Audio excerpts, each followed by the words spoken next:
ये question CBSE 2025 set 1 का है। The statement is 3 cells A, B and C 2 volts, 3 volts and 5 volts respectively are connected in parallel to each other.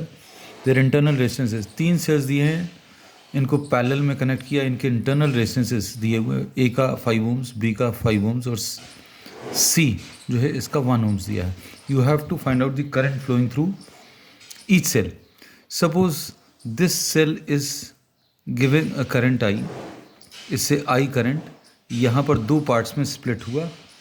इस वाले branch में I1 current flow कर रहा है और इस वाले ब्रांच में I2 करंट। तो I स्प्लिट हो रहा है दो पार्ट्स में, I1 and I2। So we say that I will be equal to I1 plus I2। यहाँ पर I1 है, ये I1 और I2 मिलकर इसमें I करंट, ये I1 और I2 मिलकर इसमें I करंट आ जाएगा।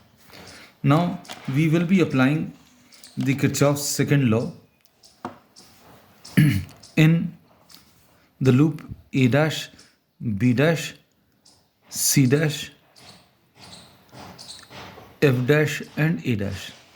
साइन कन्वेंशन आप जो जिसमें भी कंफर्टेबल है वो साइन कन्वेंशन आप यूज़ कर सकते हैं। हम लोग जो यूज़ करेंगे इस क्लोज लूप में we are traversing in this direction. Traverse का डायरेक्शन और ईएमएफ का डायरेक्शन हम लोग मार्क करते हैं and we make it different from the direction of current. Current का डायरेक्शन हमें ग्रीन कलर से दिखाया है और ईएमएफ का डायरेक्शन नेगेटिव प्लेट से positive plate, and we have put a empty circle. ये direction of EMF negative plate से positive plate. Now we are applying the Kirchhoff second law. Kirchhoff second law इस direction में अगर travel करें तो सबसे पहले EMF, we are traversing against the direction of EMF -2। अब रेजिस्टेंस में करंट के डायरेक्शन में ट्रैवर्स करने पर -IR, so -I2 into 5।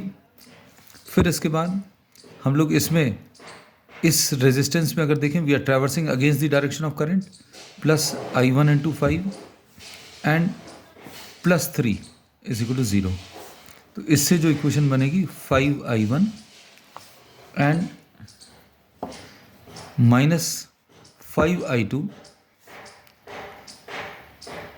3 - 2 is 1, तो +1 इज इक्वल टू 0 और 1 को अभी हम लोग राइट हैंड साइड पर ट्रांसफर करें, this is -1, so this is the first equation. अब हम लोग सेकेंड लॉ अप्लाई करेंगे इसमें F dash, C dash, D dash, E dash and F dash. इसमें -3 we are traversing against the direction of EMF, -3 -5I1 and -1I and +5 is equal to 0। अब -3 -5I1 -I1, I की जगह I1 + I2 लिख दे रहे हैं, -I1 - I2 +5 is equal to 0 and -6I1 -I2 +5 - 3 is +2 is equal to 0, ऐसा कुछ आएगा। अब इसको सिंप्लीफाई करने पर 6I1 + I2 is equal to 2। This is the second equation. अब फर्स्ट और सेकेंड इक्वेशन को अभी हम लोग सॉल्व करेंगे। सॉल्व करने के लिए I2 को एलिमिनेट कर रहे हैं। I2 को एलिमिनेट करने का तरीका क्या है, आप इसको 5 से मल्टीप्लाई कर दो, तो second equation into 5 and plus the first equation.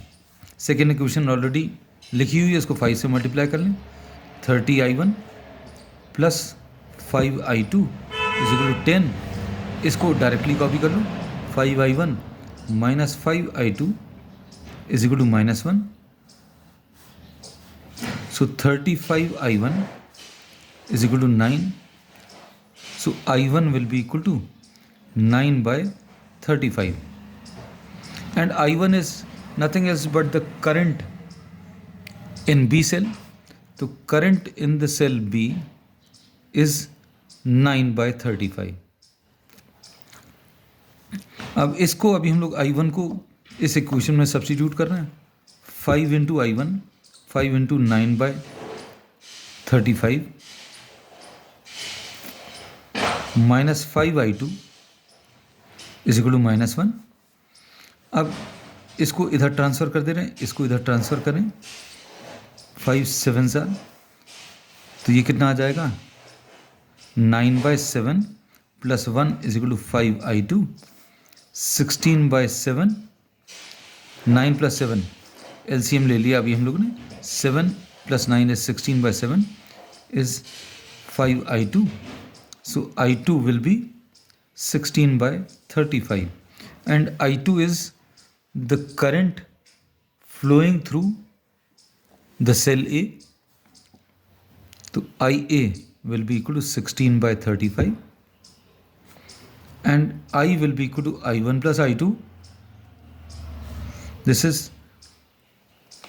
16/35 plus 9/35, which will be 25/35, and I is the current flowing through the cell C. So current flowing through the cell C is 25/35, which can be further simplified as 5/7. So this is the answer.